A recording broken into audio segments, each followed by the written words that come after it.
والفجر وليال عشر.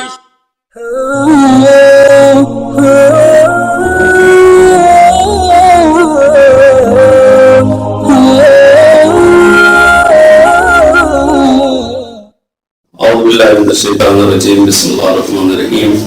وصلى الله على رسوله الكريم وعلى آل بيته الطيبين الطاهرين المعصومين.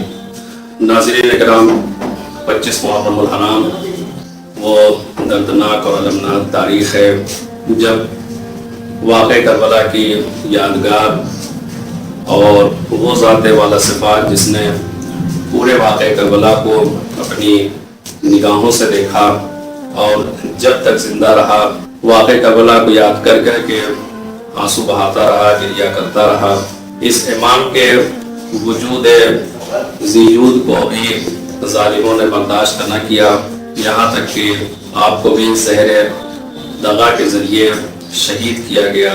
اور 25 محرم الحرام کو جو کہ آپ کی شہادت کی تاریخ ہے، اس مناسبت سے ہم جملہ سوگوارہ نے یادگار دشت کربلا امام زین العابدین علیہ السلام کے چاہنے والے ماننے والے شیعوں کی خدمت میں تعزیت پیش کرتے ہیں.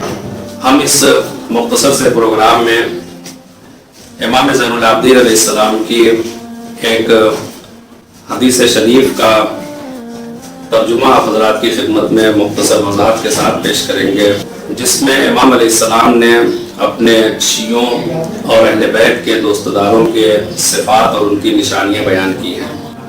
سب سے پہلے اس بات کا تذکرہ ضروری ہے کہ لفظ شیعہ نہایت ہی باعظمت بافضیلت اور نہایت ہی عظمت و منزلت کا حامل لفظ ہے، اور روایات میں اس نام سے موسوم افراد کے متعدد صفات بیان کیے گئے ہیں اور ان کی نشانیوں کا ذکر ہوا ہے.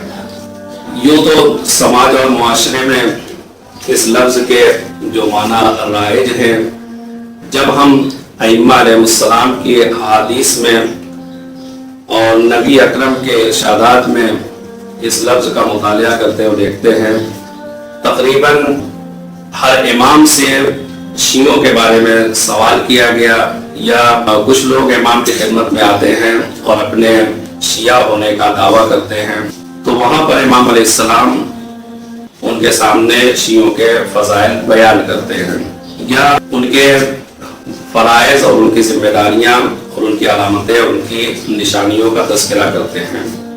لہذا اگر ہم اس بات کے دعویدار ہیں کہ یقیناً ہیں، دعا بھی یہی ہے کہ خداوند عالم ہم کو اہل بیت علیہ السلام کے شیعوں میں سے قرار دے، تو ہمیں یہ دیکھنا پڑے گا کہ خود ائمہ علیہ السلام نے اپنے شیعوں کو کن صفات کے ذریعے پہچانوایا ہے اور ان کے کن خصوصیات کا تذکرہ کیا ہے.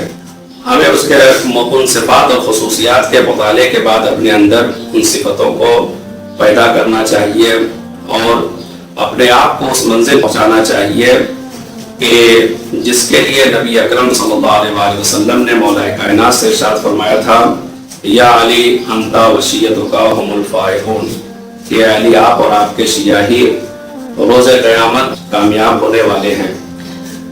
حدیث جو آپ کی خدمت میں اس وقت پیش کرنا مقصود ہے، یہ ایک واقعے کی شکل میں ہے، اور امام جعفر صادق علیہ السلام نے اس واقعے کو بیان فرمایا ہے.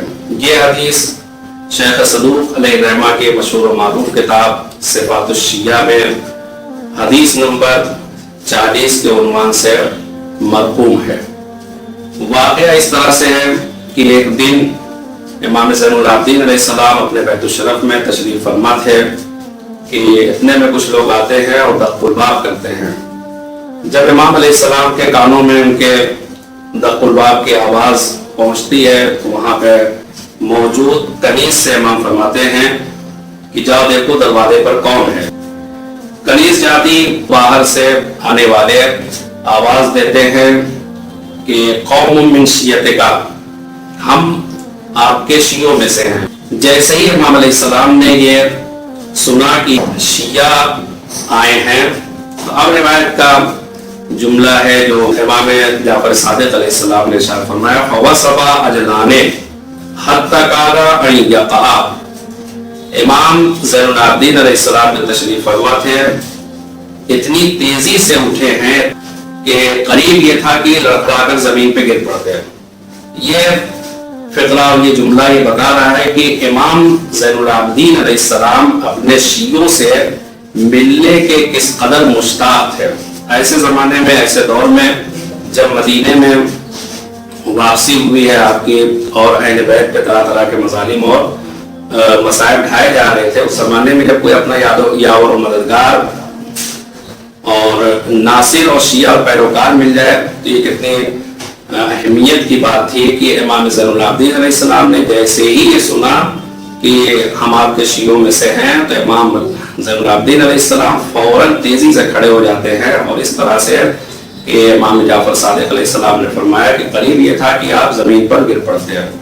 لیکن فلما فتح الباب، لیکن جب آپ نے دروازہ کھولا اور ان کو دیکھا اور رجع، آپ پھر وہاں سے واپس چلے آئے، پلٹ آئے. اب امام زین العابدین علیہ السلام نے وہاں پہ کیا دیکھا اور کیا سوچ کر اور کیا تصور کر کے وہاں پہ گئے تھے، اور انہوں نے کیا منظر دیکھا کہ آپ بغیر ان کو بلائے ہوئے اور ان کی باتوں کا جواب دیے بغیر واپس چلے آئے. اور یہ ارشاد فرمایا آپ نے کذبو، یہ لوگ جھوٹ بول رہے ہیں. ان لوگوں نے جو کہا ہے کہ ہم آپ شیعہ ہیں آپ کے، تو ان لوگوں نے جھوٹ بولا ہے. فَأَيْنَ الصَّمْتُ فِي الْوُجُوهِ، ان کے اندر شیعوں کی نشانیاں کہاں ہیں؟ اَيْنَ أَثَرُ الْعِبَادَةِ، ان کے اندر عبادت کے علامت کہاں ہیں؟ اَيْنَ سِيمَاءُ السُّجُودِ، ان کے اندر سجدوں کی علامتیں کہاں ہیں؟